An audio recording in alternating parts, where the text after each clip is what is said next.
श्री गुरुदेव दत्त. श्री स्वामी समर्थ. मी वर्षा माझ्या यूट्यूब चॅनलमध्ये तुमचं स्वागत करते आहे.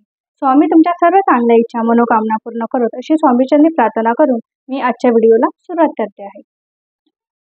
बघा 19 ऑगस्ट 2024 या दिवशी आपला तिसरा श्रावणी सोमवार आला आहे आणि त्याबरोबरच आपली नारळी पौर्णिमा आहे, रक्षाबंधन सुद्धा आहे आणि अत्यंत असा सुंदर हा योग आलेला आहे.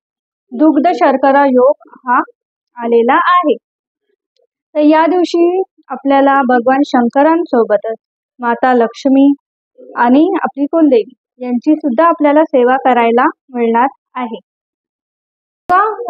तुमच्या मनात काही संभ्रम निर्माण झाला असेल कदाचित की राहू काल आहे, भद्रा आहे, भद्रात पूजा पाठ करायची नसते वगैरे वगैरे.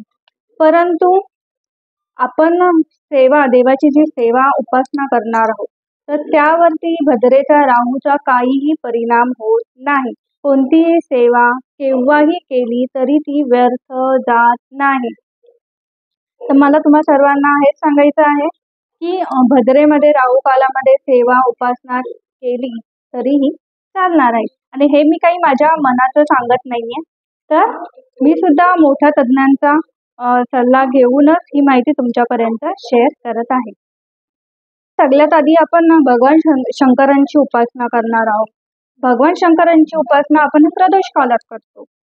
त्याचबरोबर आपलं हे पौर्णिमेचं सत्यनारायण असणार आहे ते सुद्धा आपण प्रदोष काळी करतो. त्यामुळे तुम्ही जर मनात तुमच्या काही संभ्रम असेल की अरे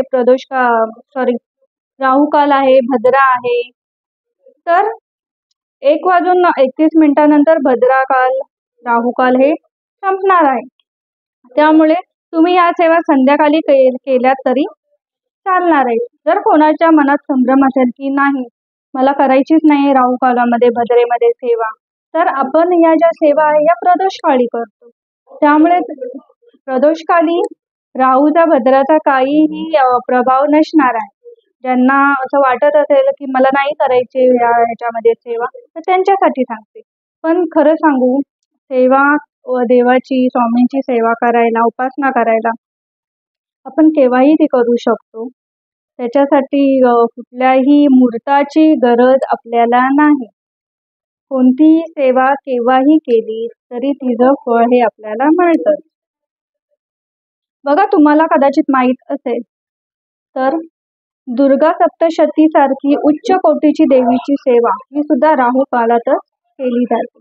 आणि त्यामुळेच सांगते की आपल्या भद्राचा आणि राहूचा आपल्या सेवेवरती कोणताही विपरीत परिणाम होत नाही.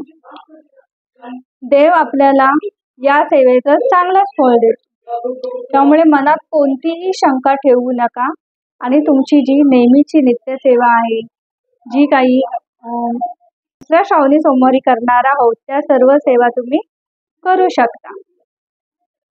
माहिती अत्यंत लहान होती पण तुमच्यापर्यंत पोहोचवणं फार गरजेचं होतं. श्री स्वामी समर्थ.